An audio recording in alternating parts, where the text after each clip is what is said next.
ఒక అబ్బాయిని అడిగారు అదే క్రమంలో బాబు ఇఫ్ యూ డోంట్ మైండ్ నీకు ఏం అవుతావు అని కోరితే స్టూడెంట్ అన్నాడు. అతను ఏం చెప్పాడంటే సార్ 6 5 4 3 2 1 0 అన్నాడు. ఇదేంద్ర అంటే కౌంట్ అని చెప్పాడంటే 6 మీన్స్ నాకు 6 డిజిట్స్ శాలరీ సార్, అంటే 6 అంకెల జీతం, ₹1,00,000 జీతం కావాలా. 5 నేను వారానికి 5 రోజులు పని చేస్తా, 2 days రెస్ట్ తీసుకుంటా ఫ్యామిలీతో. చూడు సార్ ఎంత మంచి కోరిక. 4 4 చక్రాల కారు కావాలి. 3 3 bedroom ఫ్లాట్, ఒకటి నాకు నా భార్యకి, మా అమ్మ నాన్నకి, నా బిడ్డలకి. 2 ఒక అమ్మాయి ఒక అబ్బాయి. 1 ఒకే పెళ్ళాం. 0 టెన్షన్ లేకుండా బతకడం. చిన్నప్పటి నుంచి సార్ అందుకే ఏం చెప్తున్నాము, 10th class, intermediate first year and second year, ఈ 3 సంవత్సరాలు ఎవరైతే హార్డ్ వర్క్ చేస్తారో 30 సంవత్సరాలు మహారాజులాగా మహారాణిలాగా బతుకుతారండి. ఇది పెద్దవాళ్ళు చెప్పిందే. నేను చెప్తాను, ఏదైతే నువ్వు ఇష్టపడతావు అది నీకు వెనకటికి ఇన్స్టాల్మెంట్ లైఫ్ లేని బతకచ్చు కదా సార్, ఇన్స్టాల్మెంట్ లేని లైఫ్.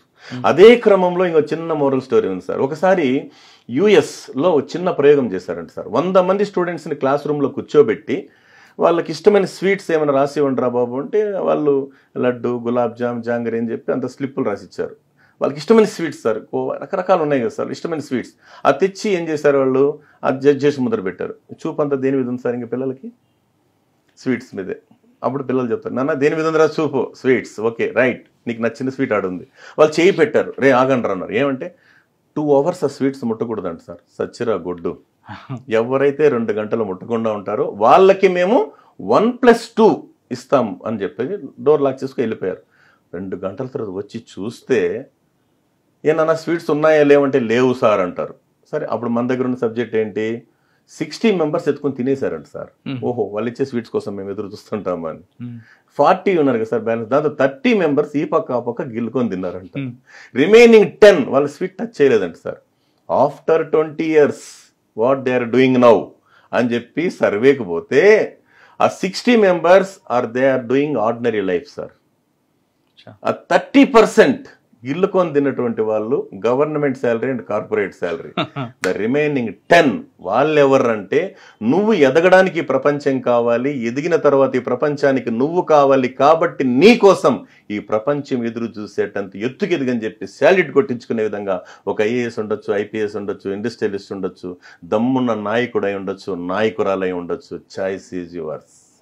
మీకు 60 కావాలా, 30 కావాలా, 10 కావాలా. చూడు సార్ ఎంత బాగా వింటారు సార్ పిల్లలు. అప్పుడు అందరూ మేము 10 సార్ అంటారు. అంటే మీ పని మీరు చేయండి, అంతే కదా సార్. మీకు కావాల్సిన చదువే కదా, చదువే. అందుకే శిల లాంటి బతుకుల్ని శిల్పంగా మార్చేదే విద్య, మనిషిని భగవంతుణ్ణి భాగ్యవంతుణ్ణి చేసేదే విద్య. సృష్టిలో ఇతరులకు ఎంత పంచినా మరింత పెరిగేది విద్య ఒక్కటే. రాజు రాజ్యంలో మాత్రమే పూజింపబడతాడు, విద్యావంతుడు ప్రపంచంలో ఎక్కడ ఉన్నా పూజింపబడతాడని చెప్పడానికి సార్. చాలా రాసినట్టున్నారు మరి, అంటే ఉన్నాయి సార్. చెప్పండి, అందులో బాగా నచ్చింది చెప్పండి. బాగా నచ్చింది స్వచ్ఛ భారత్కి సంబంధించి హైదరాబాద్లో ఉన్నటువంటి విశ్రాంత ఈఎస్ఐ అధికారి శ్రీ కేఎల్ కామేశ్వరరావు గారు సార్. ఆయన 2 lines రాస్తారు, అవి హార్ట్ టచింగ్ ఉంటాయి సార్. ఆయన రాసింది ఏంటి, బలహీనతకు అందమైన పేరు హాబీ, హాబీ ఒక్క ముళ్ళ గులాబీ.